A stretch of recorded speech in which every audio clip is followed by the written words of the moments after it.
Dans l'évangile de Jésus-Christ selon saint Marc. Ce jour-là, le soir venu, Jésus dit à ses disciples : Passons sur l'autre rive. Quittant la foule, ils emmenèrent Jésus comme il était dans la barque et d'autres barques l'accompagnaient. Survient une violente tempête. Les vagues se jetaient sur la barque si bien que déjà elle se remplissait. Lui dormait sur le coussin à l'arrière. Les disciples le réveillent et lui disent : Maître, nous sommes perdus, cela ne te fait rien ? Réveillé, il menaça le vent et dit à la mer : Silence, tais-toi. Le vent tomba, il se fit un grand calme. Jésus leur dit : Pourquoi êtes-vous si craintifs ? N'avez-vous pas encore la foi ?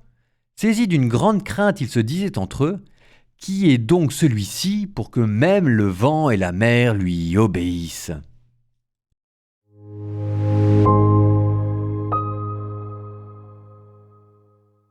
Lui dormait à l'arrière de la barque. Et il faut imaginer cette barque ballottée par les eaux. Il paraît que dans la mer de Galilée, de fait, à cause du différentiel de hauteur avec les montagnes qui l'entourent et la mer, il peut y avoir de violents coups de vent. Donc on imagine les vagues qui sont peut-être pas très hautes, mais il faut imaginer que c'est quand même une barque pour un lac, hein. Donc elle n'est pas du tout faite pour tenir la mer. Donc elle est bien brinque-ballée et probablement elle se remplit d'eau. Et Jésus, lui, dort, et non seulement il dort, mais en plus il est à l'arrière, bien tranquille. Et Marc a soin de nous préciser que ses oreilles sont bien au chaud. Lui dormait sur un petit coussin. Il dormait sur un petit coussin. Mais Jésus Jésus prit en flagrant délit de mensonge. Parce que quand même, alors là on est dans Marc. Mais dans Matthieu, juste avant le passage de la tempête violente, Jésus nous avait dit : le Fils de l'homme, lui, n'a pas de pierre où poser la tête.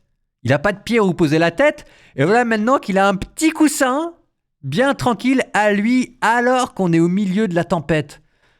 Ça veut dire quoi, ça ? Eh bien, ça veut dire que les disciples aimaient leur maître. Ça veut dire que les 12 apôtres prenaient soin de Jésus qu'ils bichonnaient. Parce que c'est probablement pas Jésus qui a dit « Passez-moi votre coussin, je vais mettre la tête dessus ».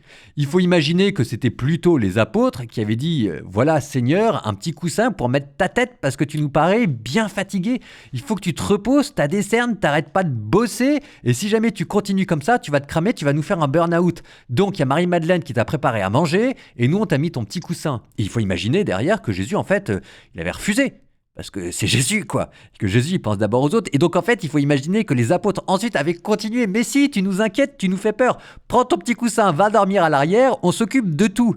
Et il faut imaginer ensuite que Jésus avait accepté, non pas en pensant pour lui-même, mais pour honorer la charité de ses apôtres. Bon, tout cela est très beau, sauf que tout cela n'a pas tenu très longtemps.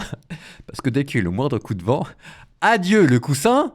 Adieu les petits fours de Marie-Madeleine, adieu la fatigue de Jésus, et voilà que je te le réveille. Il faut imaginer que quand les disciples réveillent Jésus, là pour le coup, ils y surpalaient avec le dos de la cuillère, qu'ils ont dû le prendre, ils disent « Wow, réveille-toi !» Bref, tout cela pour vous dire que quand on regarde bien les évangiles et qu'on se refait l'histoire dans sa tête, tout cela a énormément de charme. Et j'espère que ce petit commentaire vous aura rendu et Jésus et ses apôtres un peu plus sympathiques, et les trouvant plus sympathiques, que ça vous incite à suivre davantage Jésus.